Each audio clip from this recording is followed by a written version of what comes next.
یہ مولا علی علیہ السلام کی ایک حیرت انگیز دعا ہے۔ یہ ایک ایسا عجیب کلام ہے، مظہر العجائب ہستی کا جس میں کوئی نکتہ نہیں۔ جو دعا خود اتنی حیرت انگیز ہے، اس کی تاثیر بھی اتنی ہی حیرت انگیز ہے۔ اس دعا کا مختصر عمل آپ کی زندگی میں سرد ہوا کا جھونکا ثابت ہوگا انشاءاللہ۔ میں ہوں سید عامر جعفری۔ امیر المومنین مولا علی علیہ السلام کی شخصیت جو مظہر العجائب ہے۔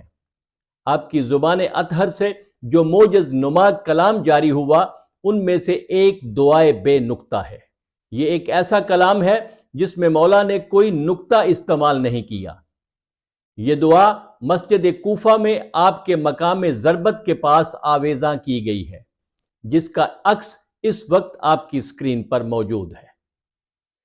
روحانی منازل میں اس کلام کا بہت خاص مقام ہے۔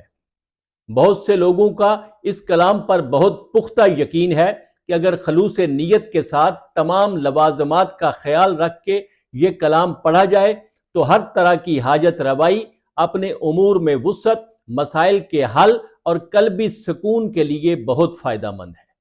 اللہ تعالیٰ کے ساتھ رابطے کا سب سے آسان ذریعہ دعا ہے، جس میں بندہ اپنے رب سے اپنے بھید اور اپنی ضروریات بیان کرتا ہے۔ اس طریقے سے آپ اپنی دلی خواہشات اور ضروریات اپنے رب کے سامنے رکھتے ہیں۔ معصومین علیہم السلام نے زندگی کے تمام معاملات میں ہماری رہنمائی فرمائی ہے، اور بالخصوص زندگی کے تمام مسائل، مصیبتوں اور پریشانیوں کے خاتمے کے لیے بہت ہی زود اثر اور پر اثر دعائیں تعلیم فرمائی ہیں، جو میں آپ کی خدمت میں پیش کرتا رہتا ہوں۔ انہی میں سے ایک مولا کا یہ عجیب اور مجرب کلام ہے۔ اس کلام کا لوگوں نے بار بار تجربہ کیا اور اس سے اپنی حاجات کی تکمیل کی ہے۔ آپ بھی اگر کسی مشکل میں ہیں یا کوئی ضرورت درپیش ہے یا کوئی ایسی دعا ہے جس کی قبولیت میں تاخیر ہو رہی ہے، تو آپ مشکل کشا کے اس موجز نما کلام کا ورد کریں اور اس عجیب کلام کے عجیب و غریب اثرات کا مشاہدہ کریں۔ یہ کلام اب آپ کی اسکرین پر موجود ہے۔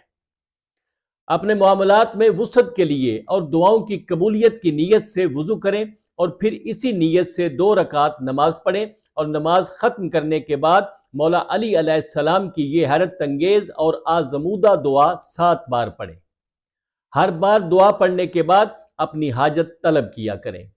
یہ عمل بہتر ہے کہ نماز فجر کے بعد کیا کریں۔ یہ عمل 21 دن مسلسل جاری رکھیں۔ اللہ کے حکم سے آپ دل کی خواہشات اور دلی دعاؤں کو پا لیں گے۔ انشاءاللہ پھر ملیں گے۔